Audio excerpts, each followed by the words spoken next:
If I was you, I'd be asking for a refund. Everything they do for DOC, they need to defund. Lazy guards, double cells, everything in here is hell. You ever been to the county jail praying that you get some mail? Then you hit receive and all the stories, can't believe them. I thank God that I'm alive, I thank God that I'm still breathing. After COVID, wearing masks, everyone's sad. How did a virus know a budget? It really makes me laugh. We had good times, bad times, but still it made us strong. It was hard to be accountable, I had to right my wrongs. But now I'm long and forgotten, they forgot about me.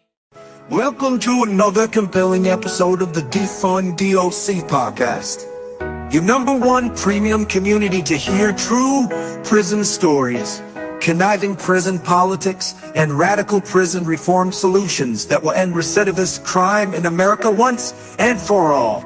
Please welcome our hosts, Linda Thompson and Daniel J. Sims, as they delve into another hard-hitting and thought-provoking episode.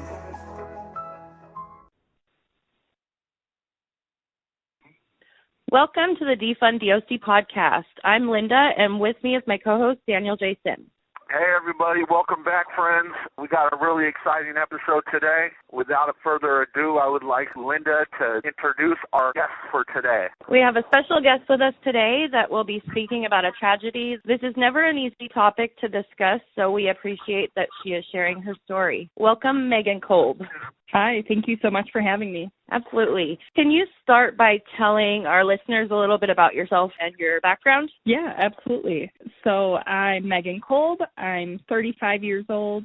I was born and raised in Wisconsin. I live in Cedarburg, Wisconsin with my husband and 2 young daughters. Like I said, I've lived in Wisconsin my whole life, kind of moved all over east side of Wisconsin from the middle of nowhere down to back in the Cedarburg area. For the audience, what was your dad's name? Dean Hoffman. Can you please share a story that you have with your dad before this tragedy happened and just give us a little glimpse of his character as a person in the good times? Yeah, absolutely. Let's see. I apologize. It makes me so emotional. It's so hard always looking back because you never know, right, when you're in a moment until it's just a memory. This is not easy. And your father was a great man regardless of the bad decisions he made and where he ended up. And just for the audience to know where my heart is in regards to this, I view your dad as a martyr to the social justice cause of exposing the injustices of this corrupt system we have today. And just want the audience to know that I'm very honored to speak with you today, Megan. Thank you. So my dad has been on federal disability for over 30 years, ever since I can remember. So growing up, I didn't have a ton of time with my dad, but when we did, it was awesome. He lived a very slow life, so we were always making good food, searching for asparagus on the side of the road, just anything that was the slow life. He really enjoyed life fully, went to the lake, we played disc golf often. One of his favorite things was ping pong, which is how my husband and my dad really got to know each other. Once my husband and I bought our house, we got a ping pong table because that was one of the things I used to do with my dad, and he also did with his family. So it was something my husband and I just fell in love with, and then it's kind of what brought my dad closer with me and then with my husband. And so my dad would come over, I'd say at least once a week for dinner and ping pong. I'd get to make him his favorite pork chop and rice-a-roni meal that he absolutely loved, which was something that my mom used to make for him. And we just sit in the basement for hours playing ping pong, just laughing and talking about life. He was just so fun and charismatic. He was hilarious. He really cared a lot about people and myself, my husband, loved animals, loved traveling. It was so good when it was good. But he was bipolar, manic depressive, so there'd be days, weeks, months that I wouldn't hear from my dad. But as I got older, I really understood kind of what he was going through. And my mom was his best friend through it all, and really taught my brother and I kind of like what my dad was going through. Absolutely. Many of our audience understand that the current criminal justice system is is preying on the mental health of our people. In the 70s, they deinstitutionalized mental health institutions, and what they did is they piped them all into prison. And now prisons are just full of mental health, and it's a tragedy, you know? You got guards that barely have a high school diploma over here nursing and caring and passing out medications to people that need clinical nursing attention. It's really, really amazing that you're sharing the story. So when you said he had a federal disability, does that mean that he was in the military or anything? No. Due to his mental state, he was never able to kind of hold a job or maintain a steady income, so he was mentally disabled. And so with that comes a designation by the federal government that he was disabled. And rightly so. I mean, you can't prevent depression. You can't prevent anxiety. And if you're suffering from a mental health disorder, whether it's bipolar or substance use disorder or any other mental health, you need treatment rather than criminalization. Exactly. Did your dad have any hobbies? Did he have anything that you guys perhaps did together that kind of stands out in your mind? A lot of it was when we were younger. We'd go to the lake or we'd go camping. Like I said, he liked the really slow life. So we'd go to a campground and just stay there for several days, go fishing, go hiking, just really that slower lifestyle. And he just loved spending time with us. Friends and family would stop in once in a while. You know, we'd go on hikes looking for mushrooms, like morel mushrooms. We'd drive around the countryside for hours picking asparagus to have for dinner. I just really loved that, you know, easygoing lifestyle. It was always a great way for us to kind of decompress from our regular life when we were with my dad. Wow, he sounds like a really good person. He sounds close to the earth type of man, like salt of the earth. Yes, he liked really good food, you know, making everything homemade. We always made fresh juices. I remember making apple chips with him, with his dehydrator. He tried to make beef jerky one time in there. What happened with that? I think it turned out a little too hard. I think we made the beef jerky a little too thin, and it was like a hard, like, couldn't even chew it. It was inedible. Oh, man. Sometimes it's those moments, though. You're like, it stands out. Like, if you would have made, you know, jerky good, it might not have stood out. But the time that you made it bad, it's like you were able to laugh about it. You know, those are the times that mean the most to people. Yeah, exactly. So what happened, Megan? What started the precipitation in regards to his criminalization? What happened? Yeah, so it was like 2018 when he got arrested. Maybe 2 weeks prior to him actually getting arrested for what sent him to prison, he had a car accident and got an OWI because of the prescribed medication in his blood something was not right with his medication. So he ended up getting an OWI for that infraction. And then 2 weeks later, he showed up to his ex-girlfriend's house uninvited and let himself in the back door like he normally does. And then a fight ensued. And that's kind of how he got arrested, which was for kidnapping and battery. He was arrested, and then he sat in jail for 4.5 years before his trial. And then his trial came, and he was not jiving with his lawyers. I think he ended up having 3 different lawyers throughout the whole trial, with the last one never calling any witnesses, never calling like a doctor in to speak from his point of view versus like the state's doctor. So there was just no support for him in his trial. And that led to him being sentenced to 28 years in prison for his first offense. Oh, my goodness. Yeah, way over sentence. I think the 3 of us, like, we thought it was going to be like 10 years. And he was fully okay with that for what he had done. He was accepting of that. And he had talked, you know, with his attorneys about it, thinking, okay, 10 years, I'm going to do my time, right? So the judge said, I will basically sentence you to life. I will never let you out. And she sentenced him to 28 years. Oh, my gosh. I'm so sorry to hear that, Megan. Yeah. That is an example of over-criminalization of our people. And that's one of the main things that Defund DOC is trying to advocate for, is reducing all non-homicide offenses down to 8 to 10 years. Yeah. that's a proportionate amount of time to separate our people from their families, their communities, and give them the treatment and the career or education that they need to get back into reintegrate back into society. Yeah. But the way that it is set up now, the state profits from our people's slave labor. So they want to give you as much time as they can. Right. And so that's the reason why I say it's just such an injustice. I mean, you even use in your family is like, 10 years would have been sufficient because our inherent moral fiber of a human being knows the proportionality. I don't even know the facts of your dad's case, but I can assume it has to do a lot with his mental health. Yeah. And it probably could have been handled in mental health hospital or something, as opposed to being criminalized. Exactly. From my point of view, I saw the triggers. I had been speaking with him weeks, months before that incident, trying to find him a home for somebody with a mental health disability that needed stability in his life, needed, interaction with human beings, not being locked alone in his room when he'd get, very depressed, ensuring his medications are taken every day, ensuring the right medicine mix, because that's very important. That has to change over time because some things might not work after a while and needs to get adjusted or changed.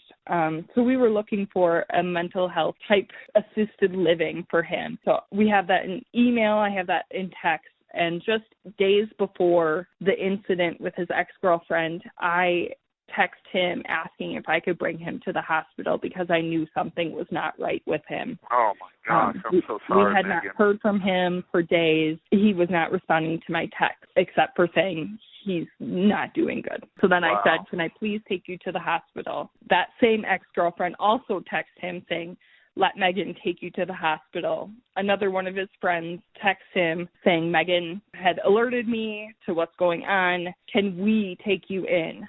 So there were several people that knew, including the ex-girlfriend, what he was going through, that he was, in my opinion, going through a mental health crisis just days before the incident. So it was shocking to me that they put him in jail instead of taking him to a mental health facility. That is atypical for the system that we have today, Megan. This is what is happening across the country to millions of our people. Yeah, it's really sad. It happened to me. I got personally 34-year prison sentence. Oh, my gosh.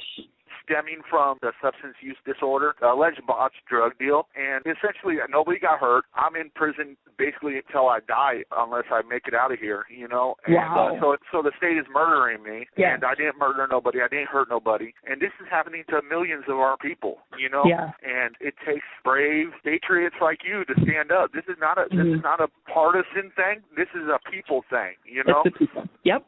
Exactly. Exactly, and so it's an honor to speak with you and to address this fact. Megan, can you share your personal experiences with what your father went through and how it has impacted your life? Yeah, absolutely. When my dad went to jail initially, I had just started my parenting journey. So I had my first little girl. I was pregnant with her when he got arrested. He didn't know at the time that I was pregnant because it was very early on. So I did have to let him know while he was in jail. And then I had her, and then I 2 years later had another daughter. So he's never gotten to meet either one of them, unfortunately. How did he respond, Megan, when you told him over the phone? He was just ecstatic. He was so happy for me because it's something that I wanted for a very long time. But part of him was very sad. He never wanted me to bring them to the jail because he was so, embarrassed of where he was at, even though, for me, I would have brought them in a heartbeat. But he was very insistent on he didn't want them to know him that way. The stigma and the prejudice is so deep in our culture that it has essentially made people feel that they have to separate themselves completely from their families, because a lot of the times the families harbor prejudice as well, but we know you didn't, but it's for him to feel ashamed and to the point where not even be able to see his grandchild. I'm sure it really hurts you now to think about, as you're now an advocate for prison reform. How does that feel for you now, just look back? It's devastating because he never got to meet them. I was hoping once he was in prison that we could have in-person visits, so it would be a little bit less daunting, for lack of a better term, him being behind the glass and listening on the phone. for them. So I was really looking forward to him being able to meet them and them being able to meet their grandpa in person, which unfortunately never happened because the prison was on lockdown. So just to back up a little, my dad went into prison. He was sentenced to go to Waupun Correctional Facility in Wisconsin, and he was only there for 80 days. And what I didn't know until 2 months after his death was that the prison was on lockdown, which meant there were no in-person visitations. Everything was very restricted, showering, rec time, all of the things were cut. I think he was in his cell for 23 hours a day. They use these instances as a pretext to oppress people and keep them in lockdown, and when in fact they're the ones that have created the environment for the same violence that they're locking people down for. Exactly. You got people fighting for the scarce resources that are in prison. You fight over a pull-up bar, you're fighting over a picnic bench, you're fighting over a chow hall seat, you're fighting over commissary, and then they turn around and when you fight for those scarce resources that they're the ones that distribute, then they lock you down and call you an animal, you know what I mean, for protecting your community or group or whatever's access to that scarce resource. It's a very, very corrupt and evil system that is being inflicted upon our people. Yes, wholeheartedly agree. It's definitely not there to help them with their mental health, for sure. But yeah, it was just devastating going through the trial and the sentencing process with my dad. And, you know, my husband lost his relationship with my dad, my whole family, myself. I was just really getting close with my dad in the later years, you know, being an adult, you know, getting my house, kind of the adult relationship that you'd always hope for with your dad. Yeah, absolutely. So we lost all of that. And that was devastating. Such a tragedy that your daughters are going to be without their grandfather for the rest of their life. What a tragedy that has been inflicted upon really your family. Sad. Yeah. I'm so sorry for your loss. Yeah, thank you. And it just doesn't seem right, you know? Like, no, it's not right. You have been, exactly. And you have been severely damaged. I mean, this is supposed to be our government for the people. It's supposed to be for the advancement of our society. But these environments are so hostile and violent, and I mean the guard brutality and the prison administration corruption and the inmate-on-inmate violence. I mean, your dad was just thrown into this environment, suffering from deep mental health bipolar disorder, and there's no excuse for it, you know? Exactly. Yeah, exactly. So what happened, Megan, for him to be put in solitary? Give our audience a little. Yeah, so he was in Waupun for about 71 days during this lockdown, and he had gotten out for a shower, and he went up to the guard on his way back from the shower and said, I am not refusing to go back in my cell, but I'm not going back in my cell, and here's why. And he expressed his concern for his well-being because his cellmate was making threats to him. Absolutely. And we don't know, right, what was said. But you got to think, Megan, this is the environment your dad is thrown into. I mean, double selling is, in my opinion, torture. Yes. You got two grown men or grown women in a parking spot and living there sometimes 24 hours a day. Yep. You know, these are different personalities, different cultures, different gangs. Yep. And in the case of your dad had a mental health disorder. So, it's no surprise that your dad had conflict, you know, Megan, and I don't say that lightly. Your dad really was a victim of this system. Yeah, I agree. So that got him put in solitary. He was supposed to have a review of that, I think, within like 3 days or something, to be able to appeal him being put in solitary, which never happened. He was also supposed to do a psych evaluation to be cleared to be put in solitary, which never happened due to the lockdown. He had never gotten a psych eval, even when he arrived to Waupun, and the records say that was due to the lockdown. So this whole time, they have no idea what his mental state is, and they put him in solitary confinement for an undetermined amount of time. Nobody has been able to provide us a record that says how long he was supposed to be in there. That is such an outrage, Megan. You got to think, these people are just like us, are human beings. If we do something at our job, I don't know where you work, but if we do something, neglect some practice, or we put some kind of hazard in the way of another human being to cause their death, that is considered involuntary manslaughter. And these guards essentially did that exact same thing. They should have had that psychological evaluation. I don't know if you understand this or not, but they've actually done MRI testing on those that go into solitary confinement, and after a small amount of time, the synapses in the brain start rewiring, and it physically changes the way the brain reacts to sensory deprivation in regards to the way that people interact. And they know this. They've had that study out since 2016. So your dad just being put in that environment is such an outrage to hear. Yeah. Yep. And when I tell you this next thing, for the 80 days he was at Waupun, he had 4 medications he was to be given. He had 2 bipolar medications. The first of his bipolar medication, they gave him only 34 times. The second of his bipolar medication, they gave it to him only 17 times. He had a medication for his diabetes. They gave it to him 4 times.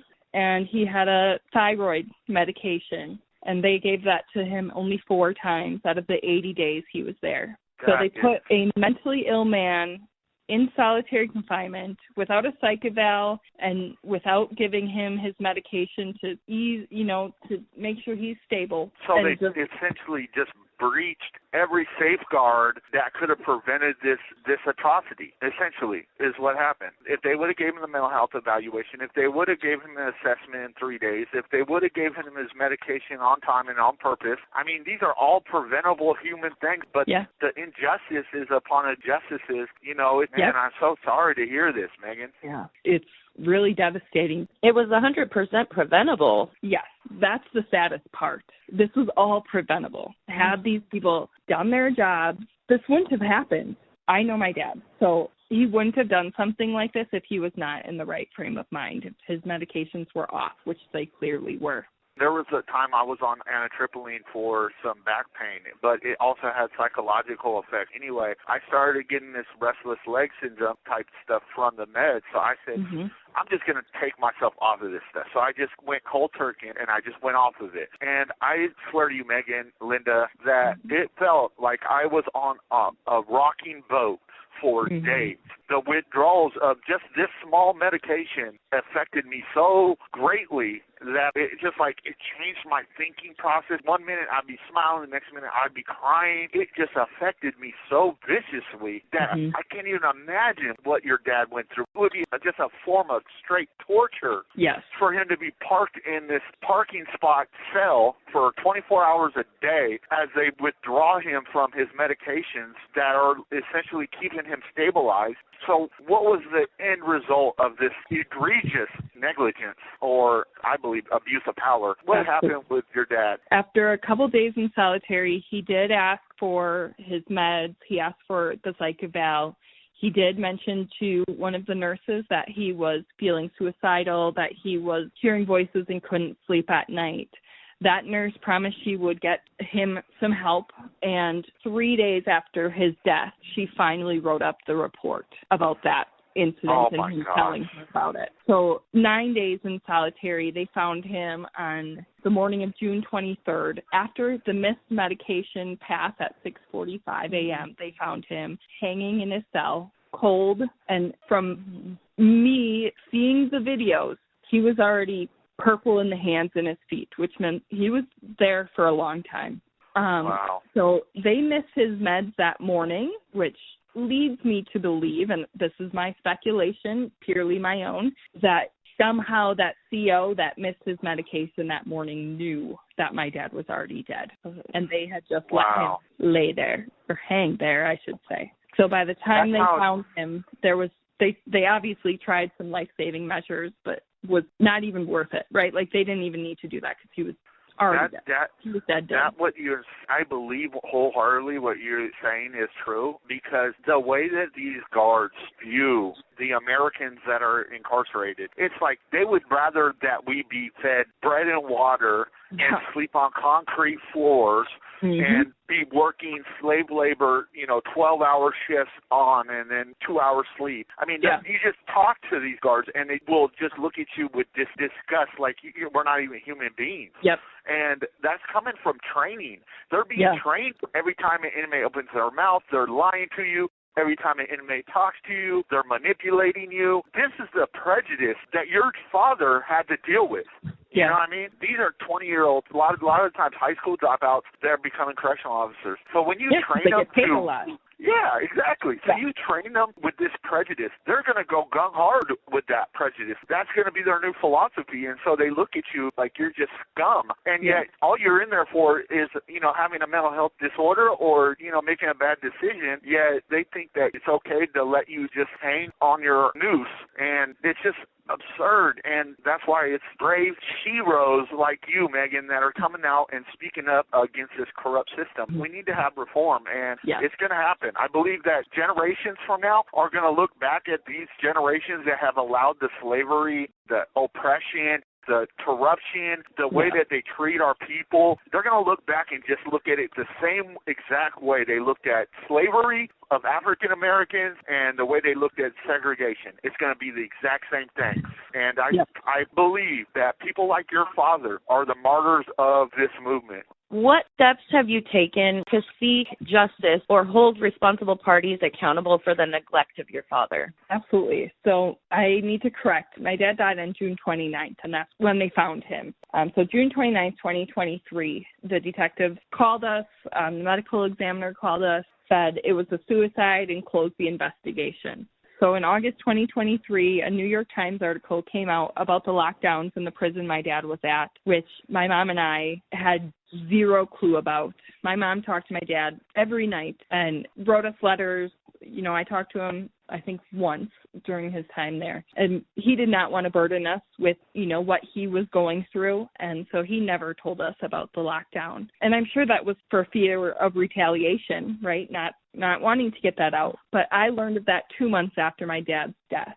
Upon going through all that, I knew there was more to my dad's story than he just committed suicide and that was the end of the investigation. There had to be a reason.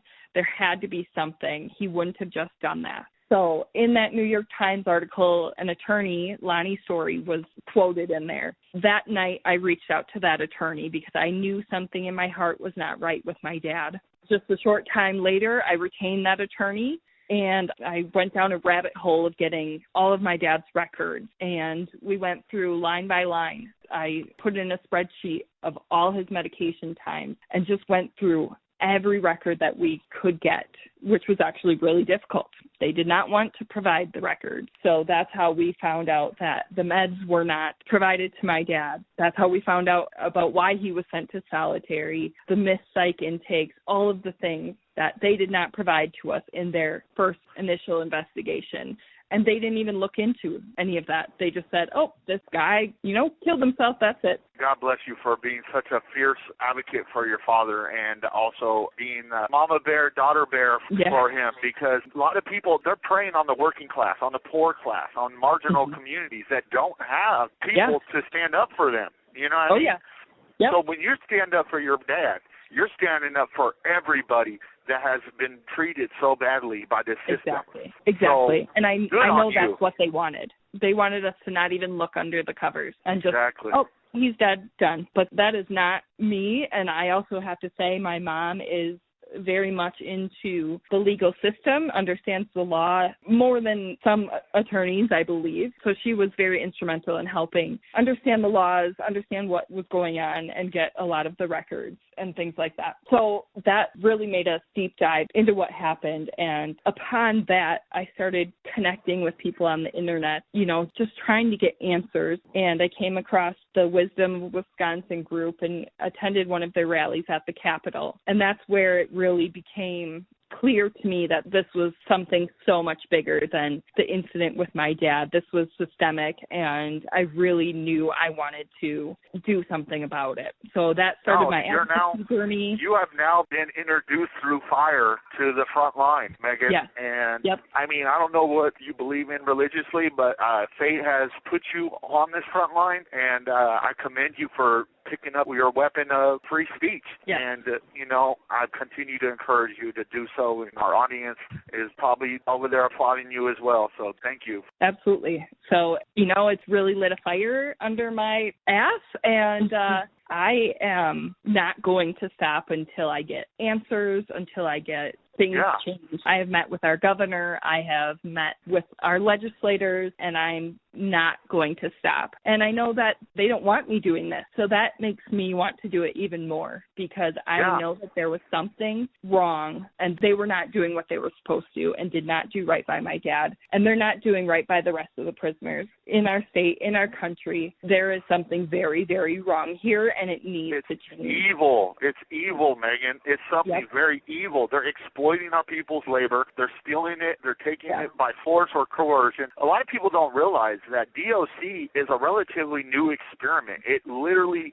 in Washington State, was enacted in 1981. So DOC is a new thing, and it used to be DSHS that ran prisons. That was back when it was about rehabilitation and about restoration for our people. So now that's where we're trying to get back to, and it appears to be the same struggle that you're on, is to give justice to our people as opposed to criminalizing them. Yeah. So I'm just really passionate about this. I want to use my dad's tragedy for good and do it in his name. So I'm super passionate. Like I said, I'm not going to stop. But I've also filed a federal lawsuit against the Wisconsin DOC and some of the people that work there, right, that were responsible for his care. Because absolutely. I feel like you have to get justice for your family. And, I mean, honestly, those people should be criminally prosecuted. I mean, let's be real here. I mean, if I don't give somebody something that's going to cause their death and they die or they commit suicide because I didn't give them their proper dosage, that's called negligent homicide, and the elites are protecting the law enforcement. I mean, they're killing unarmed peoples across the country. The militarization of the police and the corrections, it's just crazy. Like, how are they going to war with their own people? It's like, what is happening? How do we change the direction that our country is going in? Yeah, it's so hard to even fathom. When you think about it, like the statistics from 1970 till today, mass incarceration has exploded. I mean, if it continues on this trajectory, within 50 years, half the American population will have a felony record or be incarcerated in jail or on probation. I mean, there's going to only be two classes of people. Right. Yeah, it's scary. It is scary. And you got to think, with all these new technologies, AI, face recognition, license plate recognition, wiretapping, AI technologies. I mean, you say that one lie on social media and you could be hit with a felony wire fraud, or make the wrong statement on a IRS tax form and you're going to be hit with tax fraud. There's thousands of ways you could be criminalized as just a regular upstanding citizen like your dad, where he committed one crime. How old was your dad? 60. 60. Yeah, he would have been like 56. Oh, my goodness. That is absurd. Yeah. How dare them criminalize a man with mental health at that age and send him to prison for so long when this all was a mental health breakdown. That's all that was. I can see it plain as day. I don't even need to know the facts of the case. I know for a fact, just from what you told me, this was a mental health breakdown. He was in a mental health crisis. Yes, 100%. So we furthermore have requested criminal charges be brought against those responsible at the prison, within the state justice system. And so we are still waiting and pending their internal investigation on that. But we are pressing for charges to be ensued. Yep. Let's pray that we get some accountability. Let's pray that our people's lives are worth something to our government. I mean, how dare them neglect this man that's sitting there suffering mental health disorder? I mean, I can't even imagine what he felt. I mean, I'm honestly telling you straight from my heart that he must have been tortured being Yes. taken off his meds. How long had he been on those meds prior? 30 years. Oh, my gosh. So Yeah. it had just completely rewired his brain chemistry and everything. Exactly. So taking him off of those just completely changed his chemistry of the brain. I can't even imagine, like, what he was feeling. He must have been going through bouts of severe crying, severe depression. Oh, my God. Yeah. It's Wow. like really actually kind of terrifying to think about what my dad would have went through. And for the first few months, I'd say, of learning what actually happened to my dad, I kind of spiraled, and I could like physically feel what my dad was going through. And I've since gotten my own mental health care. And it's funny, I'm now on the same medication that my dad was taking. Wow. Because of all of this. So now Yeah. I know even more of what he felt and what he was going through. So Wow. And this is so fresh, Megan. I mean, less than a year. I mean, this is the end of the year. We're not even a year. Yeah. Yeah. It's absolutely mind-blowing. Wow. But yeah, I'm not going to stop. We are fighting for justice for my dad, but for every other person that's incarcerated. You know, this has to change. We cannot keep going on like this. Absolutely. Linda is literally so passionate about this, and so am I, that it's just like we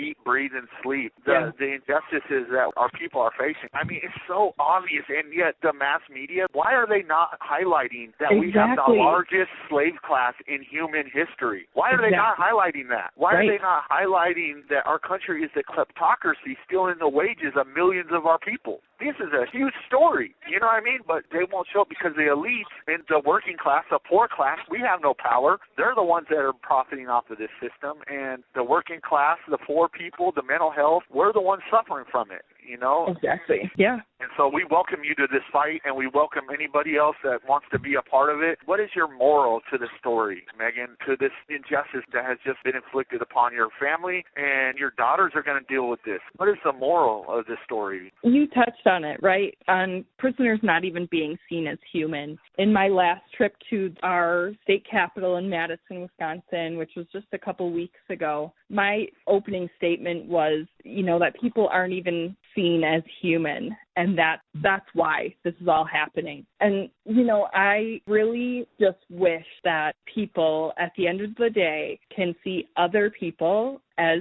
human beings. And once we do that, I think we can turn some of that mindset into compassion and empathy and understanding and make these changes to our justice system, because I truly believe that 100% of people that are incarcerated, it's mostly due to a mental health situation. That is so profound. I just want to interject. That is so profound you said that, because that is 100% true. There might be that one small percentage that's a sociopath that needs to be quarantined from society, but all I see, I've been in prison almost 20 years, Megan. Mm-hmm. All I see around me is broken men. That's it. Yeah. That's all I see. Yeah. Everybody in here has a story of trauma. Yes. Had we taken care of our people before something like this happened, I mean, you can look at trauma that happened to somebody from a very young age, and they'll carry that through their adulthood. But there's no help in our country for, you know, single parents, for children, for, you know, older adults, anybody. There's no help.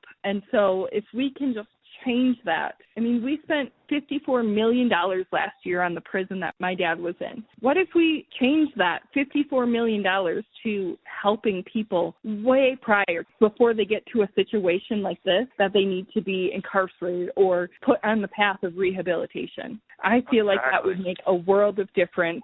Greatly reduce, 100%. You know, people that are entering the justice system, and then also switching it. Once they're here, why aren't we taking care of them? And they're going to be back in society one day, so don't we want to rehabilitate them? Just as a public safety matter, why are we releasing people that we know are going to be 83.4% likely proven to recidivate because of the lack of education, the lack of treatment? So we're basically releasing people to victimize somebody new. You know what I'm saying? Yep, it's a tragedy. I'm really hoping that this brings about some change, and I'm not going to stop fighting for it. It's something I've become really passionate about, and I'm talking to a lot of other prisoners, especially the ones that are in Waupun, because it makes me feel closer to my dad. But everybody says the same thing, right? They are not getting treated as human beings, and that has to change. Yeah, the training has to stop. I mean, the stigmatization is just so prolific in prison. The way they train these guards, I don't think these are bad people when they first start. They're like regular people, just like you or me, right? But then they come into this militarization, like camaraderie, like macho system of training to it's us versus them mentality that just turns them into this vessel of hate. And it's a very dark place in here. Yeah. Yep. Thank you so much, so very much for sharing this story. This is just such a tragedy. You actually had me tear up a couple times when you were talking, and I'm just very thankful for you.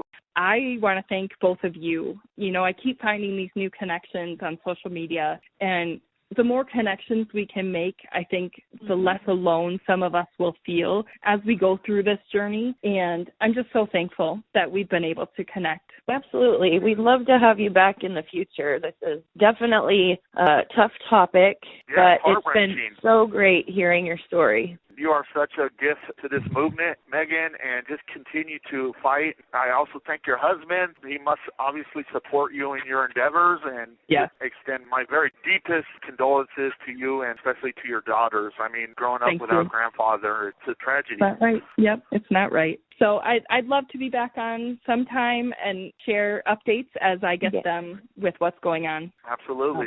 Another episode is over. We want to keep improving this podcast, so we need your suggestions for future episodes. Also, as you know, I have been in prison almost 20 years, so if you have any questions about the criminal justice system, feel free to ask, and I will try to answer it. Please email your suggestions or questions on our website. Do you have a social media community that you can share our posts with? Please join our social media platforms and share our posts. That really helps. Also, I know you are busy, but taking one moment to do a review would help us tremendously. Thank you all.